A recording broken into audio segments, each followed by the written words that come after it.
Chapter 15. Special Problems of Time and Risk. The purpose of capital markets is to direct scarce capital to its highest uses. Robert L. Bartley.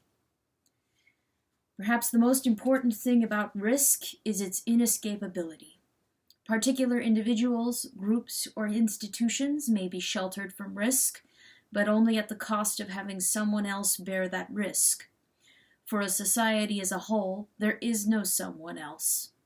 Obvious as this may seem, it is easy to forget, especially by those who are sheltered from risk, as many are to varying degrees.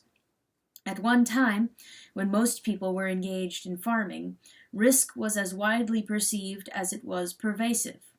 Droughts, floods, insects, and plant diseases were just some of the risks of nature, while economic risks hung over each farmer in the form of the uncertainties about the price that the crop would bring at harvest time. Risks are no less pervasive today, but the perception of them and an understanding of their inescapability are not, because fewer people are forced to face those risks themselves. Most people today are employees with guaranteed rates of pay, and sometimes with guaranteed tenure on their jobs when they are career civil servants, tenured professors, or federal judges. All that this means is that the inescapable risks are now concentrated on those who have given them these guarantees. All risks have by no means been eliminated for all employees. But by and large, a society of employees does not live with risks as plainly and vividly seen as in the days when most people worked on farms, at the mercy of both nature and the market, neither of which they could control or even influence. One consequence of an employee society is that incomes derived from risky fluctuations are often seen as being at best strange and at worst suspicious or sinister. Speculator is not a term of endearment, and windfall gains are viewed suspiciously, if not as being illegitimate as compared to the earnings of someone who receives a more or less steady and prescribed income for their work. Many think that the government should intervene when business earnings deviate from what is or is thought to be a normal profit rate. The concept of a normal rate of profit may be useful in some contexts, but it can be a source of much confusion and mischief in others. The rate of return on investment or on entrepreneurship is, by its very nature and the unpredictability of events, a variable return. A firm's profits may soar or huge losses pile up within a few years of each other, or sometimes even within the same year. Both profits and losses serve a key economic function, moving resources from where they are less in demand to where they are more in demand. If the government steps in to reduce profits when they are soaring, or to subsidize large losses, then it defeats the whole purpose of market prices in allocating scarce resources which have alternative uses. Economic systems that depend on individual reward to get all the innumerable things done that have to be done, whether labor, investment, invention, research, or managerial organization, must then confront the fact that time must elapse between the performance of these vital tasks and receiving the rewards that flow from completing them successfully. Moreover, the amount of time varies enormously. Someone who shines shoes is paid immediately after the shoes are shined, but a decade or more can elapse between the time when an oil company begins exploring for petroleum deposits and the time when gasoline from those deposits finally comes out of a pump at a filling station and earns money to begin repaying the costs incurred years earlier. Different people are willing to wait different amounts of time.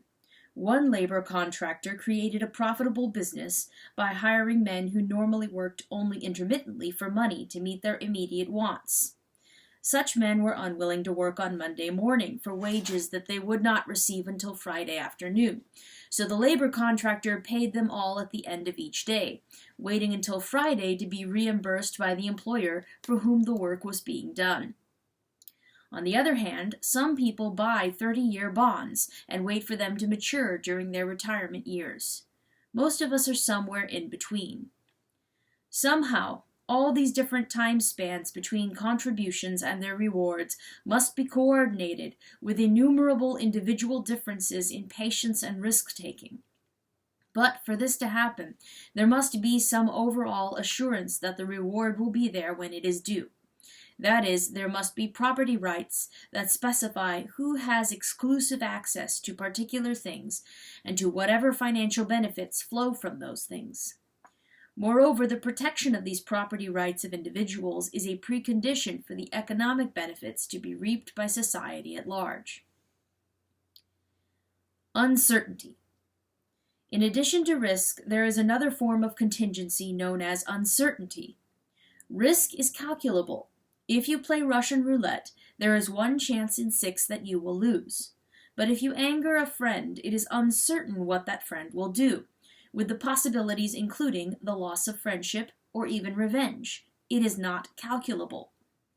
The distinction between risk and uncertainty is important in economics because market competition can take risk into account more readily, whether by buying insurance or setting aside a calculable sum of money to cover contingencies.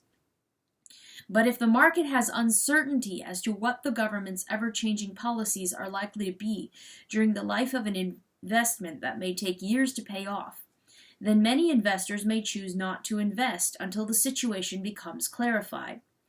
When investors, consumers, and others simply sit on their money because of uncertainty, this lack of demand can then adversely affect the whole economy. A 2013 article in the Wall Street Journal titled "Uncertainty is the Enemy of Recovery" pointed out that many businesses are in good shape and have money to spend, even though the economic recovery was slow, and asked, so why aren't they pumping more capital back into the economy, creating jobs, and fueling the country's economic engine? Their answer? Uncertainty. A financial advisory group estimated that the cost of uncertainty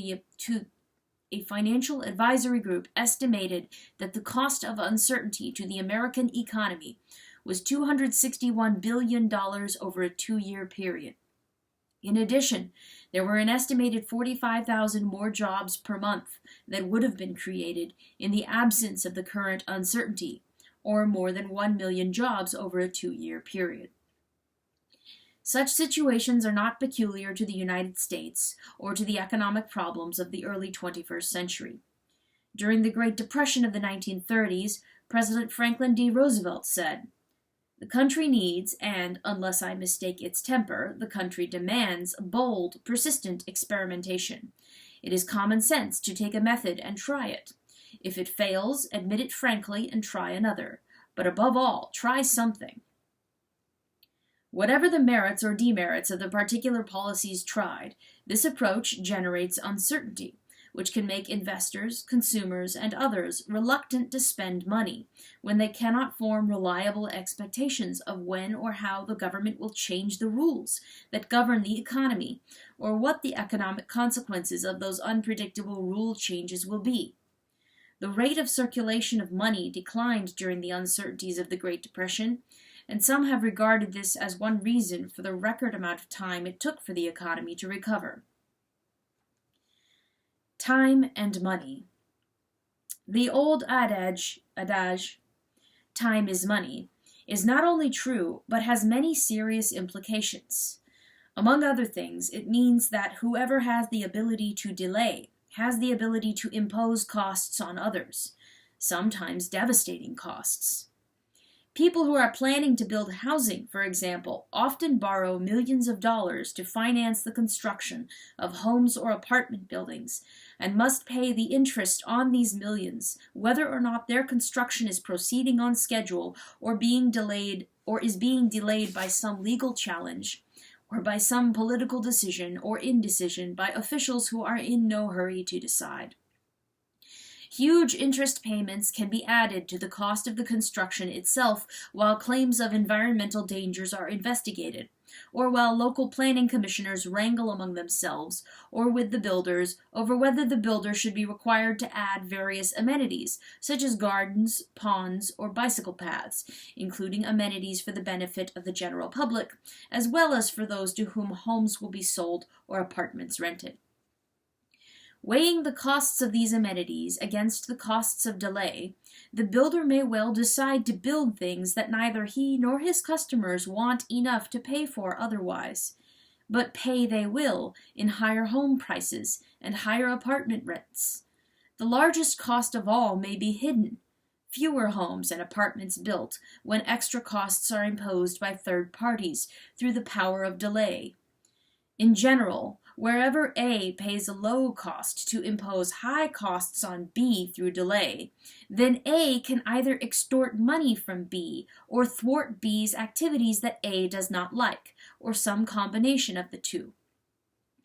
Slow-moving government bureaucracies are a common complaint around the world, not only because bureaucrats usually receive the same pay whether they move slowly or quickly, but also because in some countries, corrupt bureaucrats can add substantially to their incomes by accepting bribes to speed things up.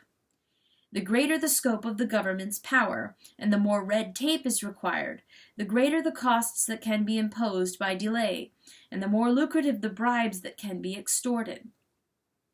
In less corrupt countries, bribes may be taken in the form of things extorted indirectly for political purposes, such as forcing builders to build things that third parties want, or not build at all, where either local homeowners or environmental movements prefer leaving the status quo unchanged. The direct costs of demanding an environmental impact report may be quite low compared to the costs of the delay which preparing this report will impose on builders, in the form of mounting interest charges on millions of dollars of borrowed money that is left idle while this time-consuming process drags on. Even if the report ends up finding no environmental dangers whatever, the report itself may nevertheless have imposed considerable economic damage, sometimes enough to force the builder to abandon plans to build in that community. As a result, other builders may choose to stay away from such jurisdictions in view of the great uncertainties generated by regulatory agencies with large and arbitrary powers that are unpredictable in their application. Similar principles apply when it comes to health regulations applied to import fruits, vegetables, flowers, or other perishable things. While some health regulations have legitimate functions, just as some environmental regulations do, it is also true that either or both can be used as ways of preventing people from doing what third parties object to, by the simple process of imposing high costs through delay. Time is money in yet another way.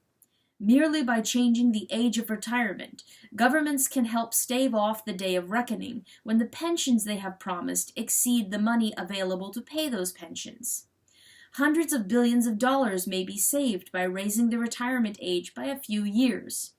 This violation of a contract amounts to a government default on a financial obligation on which millions of people were depending. But to those who do not stop to think that time is money, it may all be explained away politically in wholly different terms. Where the retirement age is not simply that of government employees, but involves that of people employed by private businesses as well, the government not only violates its own commitments, but violates prior agreements made between private employers and employees.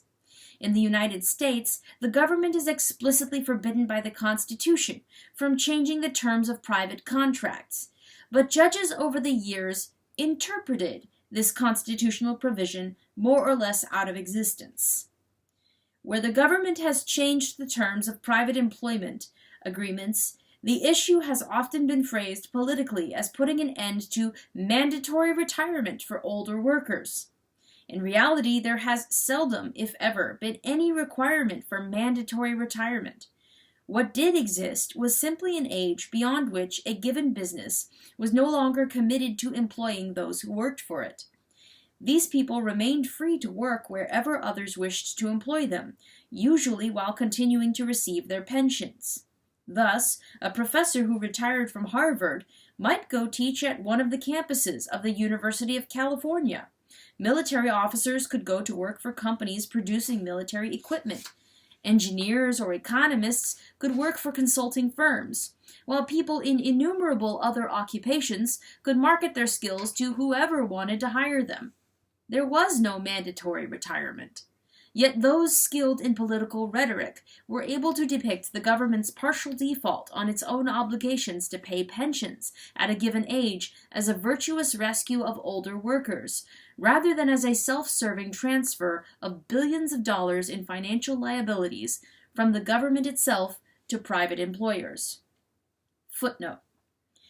Elimination of the ability of private employers to cease employing people at a given age had further economic repercussions, the most obvious being that it now became harder for younger workers to move up the occupational ladder, with older employees at the top blocking their rise by staying on. From the standpoint of the economy as a whole, that was a loss of efficiency.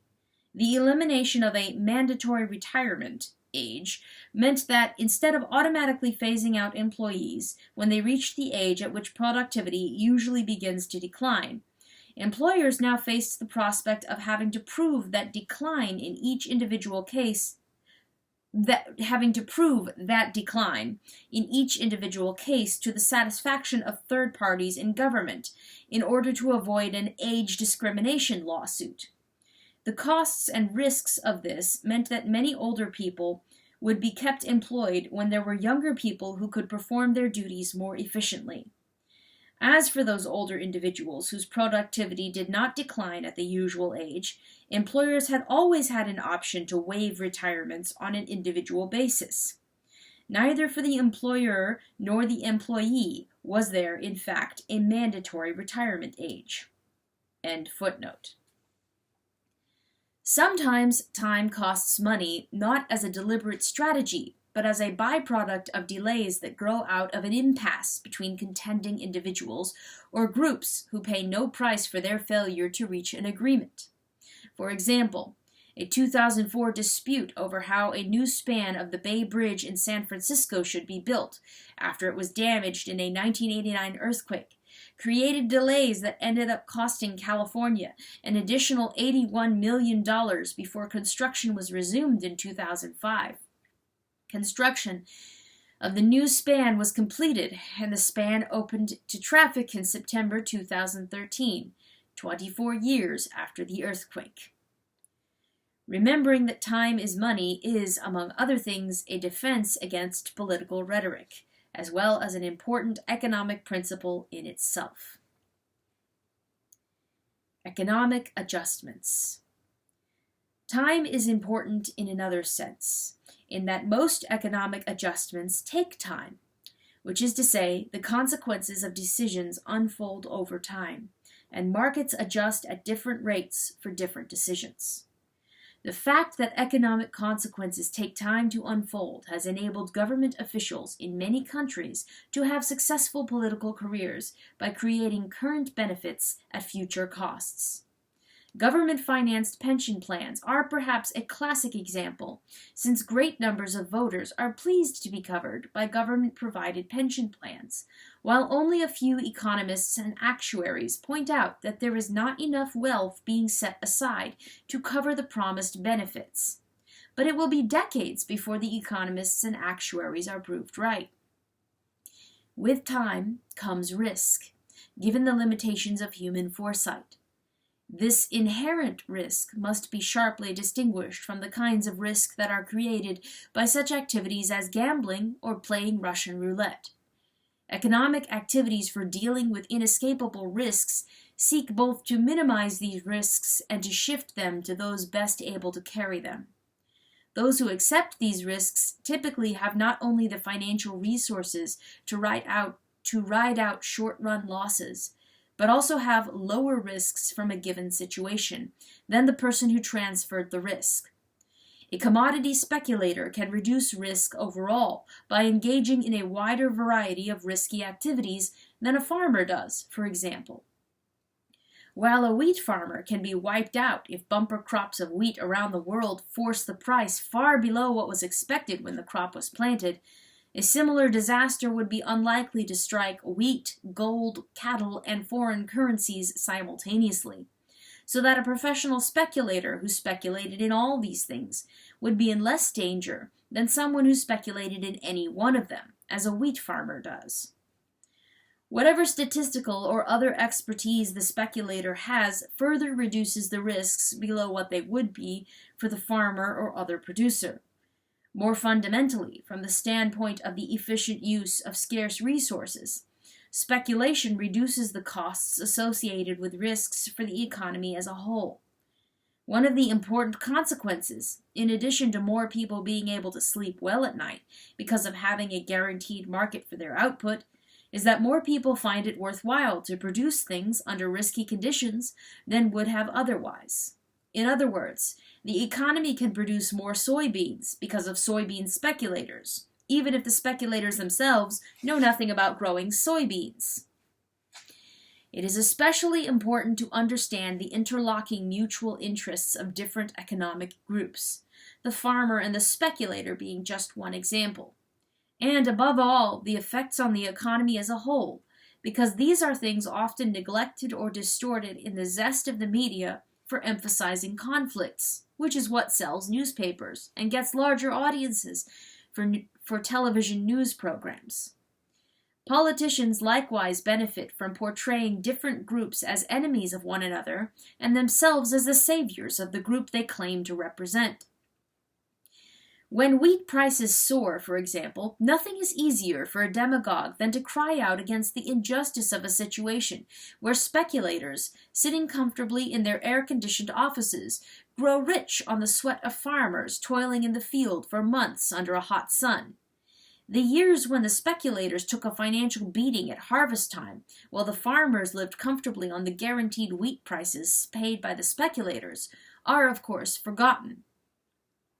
Similarly, when an impending or expected shortage drives up prices, much indignation is often expressed in politics and the media about the higher retail prices being charged for things that the sellers bought from their suppliers when prices were lower. What things cost under earlier conditions is history. What the supply and demand are today is economics. During the early stages of the 1991 Persian Gulf War, for example, oil prices rose sharply around the world in anticipation of a disruption of Middle East oil exports because of impending military action in the region. At this point, a speculator rented an oil tanker and filled it with oil purchased in Venezuela to be shipped to the United States. However, before the tanker arrived at an American port, the Gulf War of 1991 was over, sooner than anyone expected, and oil prices fell, leaving the speculator unable to sell his oil for enough to recover his costs. Here, too, what he paid in the past was history, and what he could get now was economics. From the standpoint of the economy as a whole, different batches of oil, purchased at different times, under different sets of expectations, are the same when they enter the market today. There is no reason why they should be priced differently if the goal is to allocate scarce resources in the most efficient way. Time and politics. Politics and economics differ radically in the way they deal with time. For example, when it becomes clear that the fares being charged on municipal buses are too low to permit those buses to be replaced as they wear out, the logical economic conclusion for the long run is to raise fares. However, a politician who opposes the fare increase as unjustified may gain the votes of bus riders at the next election. Moreover, since all the buses are not going to wear out immediately or even simultaneously at some future date, the consequences of holding down the fare will not appear all at once, but will be spread out over time. It may be some years before enough buses start breaking down and wearing out without adequate replacements for the bus riders to notice that there now seem to be longer waits between buses, and buses do not arrive on schedule as often as they used to.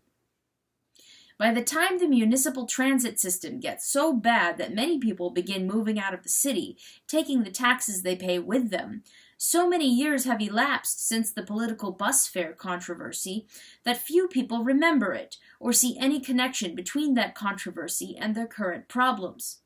Meanwhile, the politician who won municipal elections by assuming the role of champion of the bus riders may now have moved on up to statewide office, or even national office, on the basis of that popularity. As the declining tax base causes deteriorating city services and neglected infrastructure, the erstwhile hero of the bus riders may even be able to boast that things were never this bad when he was a city official, and blame the current problems on the failings of his successors. In economics, however, future consequences are anticipated in the concept of present value. If, instead of fares being regulated by a municipal government, these fares were set by a private bus company operating in a free market, any neglect of financial provisions for replacing buses as they wear out would begin immediately to reduce the value of the bus company's stock. In other words, the present value of the bus company would decline as a result of the long-run consequences anticipated by professional investors concerned about the safety and profitability of their own money.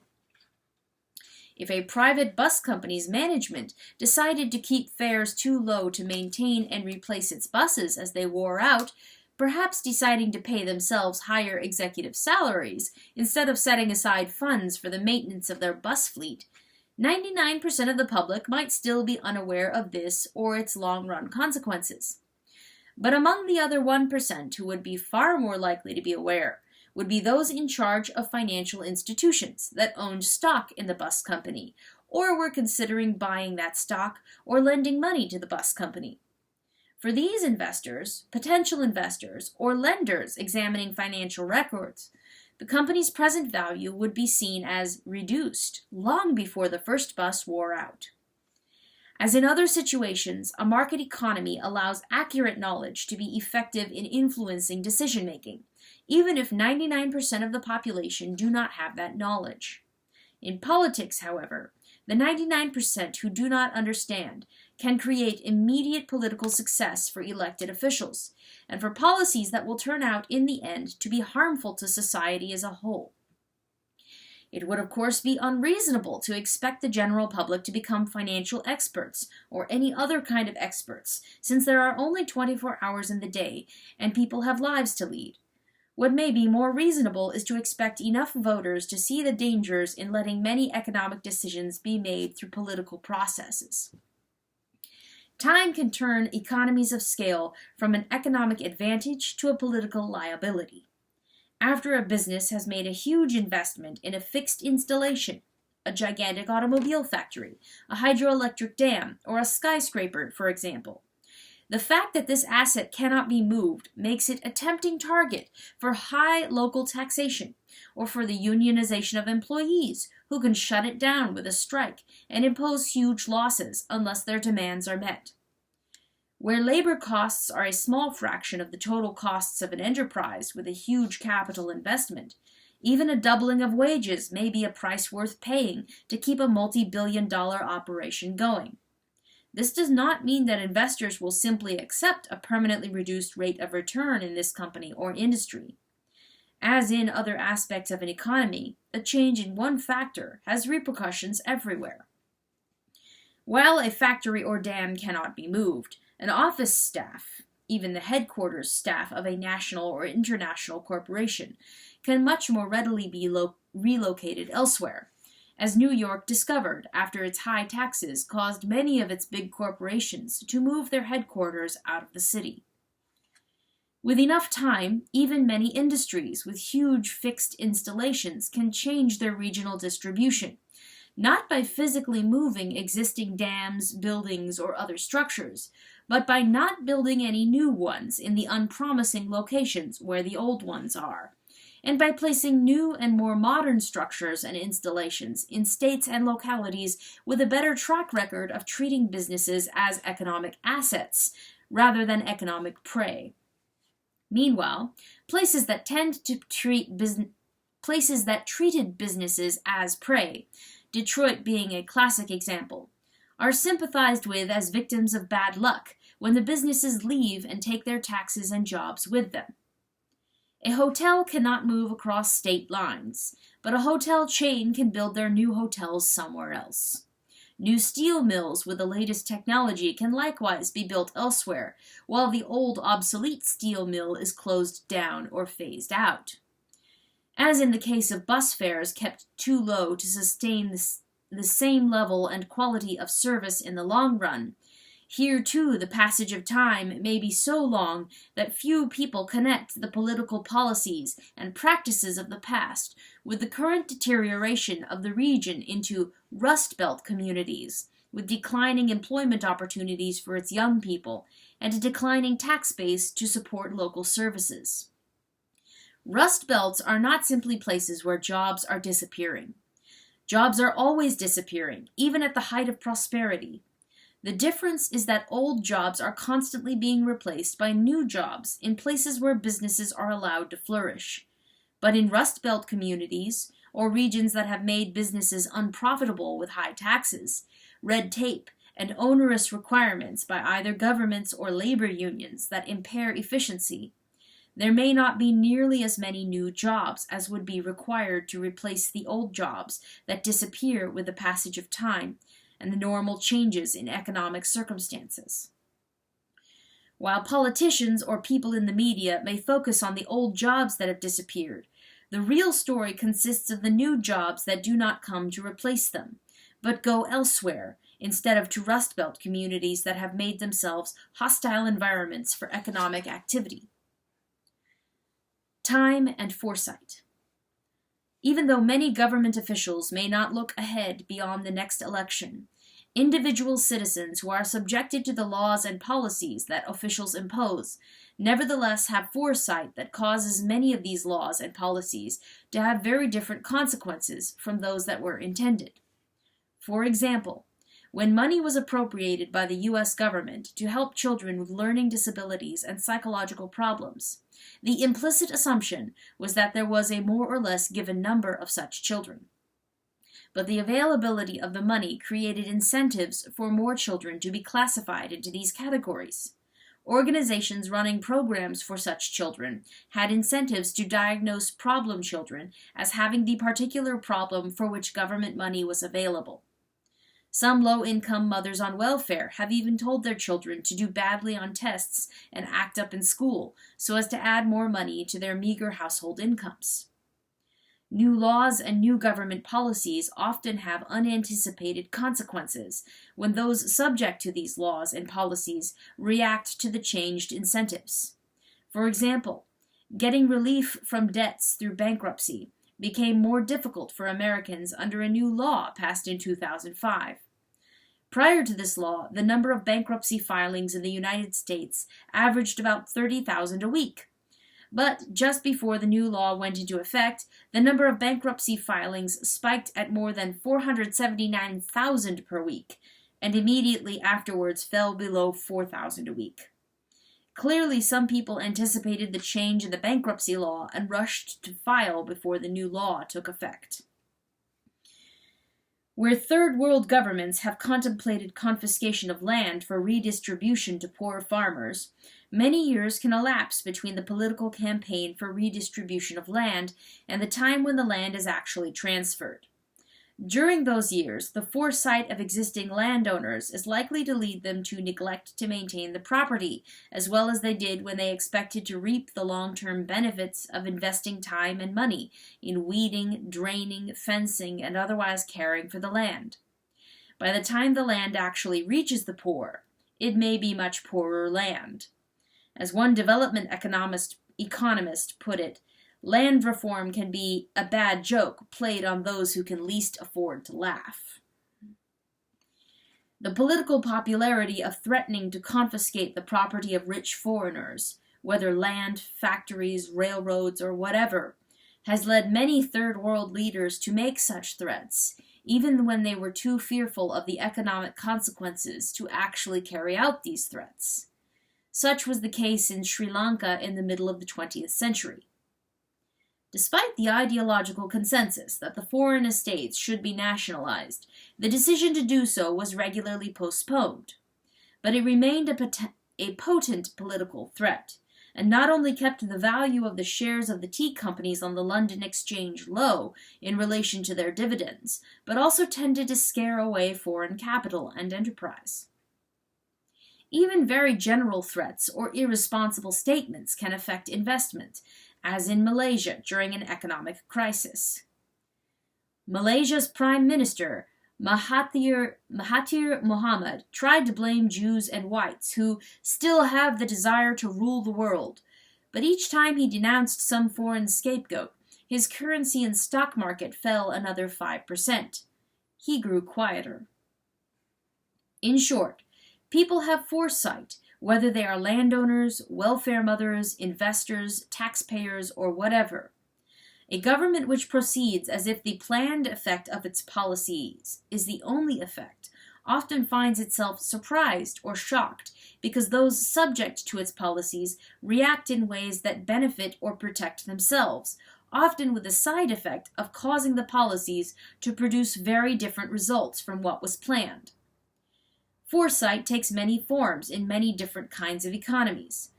During periods of inflation, when people spend money faster, they also tend to hoard consumer goods and other physical assets, accentuating the imbalance between the reduced amount of real goods available in the market and the increased amount of money available to purchase these goods. In other words, they anticipate future difficulties in finding goods that they will need, or in having assets set aside for a rainy day, when money is losing its value too rapidly to fulfill that role as well. During the runaway inflation in the Soviet Union in 1991, both consumers and businesses hoarded. Hoarding reached unprecedented proportions as Russians stashed huge supplies of macaroni, flour, preserved vegetables, and potatoes on their balconies and filled their freezers with meat and other perishable goods. Business enterprises likewise sought to deal in real goods rather than money. By 1991, enterprises preferred to pay each other in goods rather than rubles.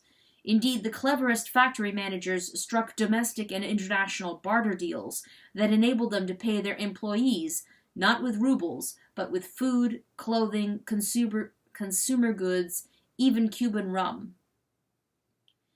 Both social and economic policies are often discussed in terms of the goals they proclaim, rather than the incentives they create.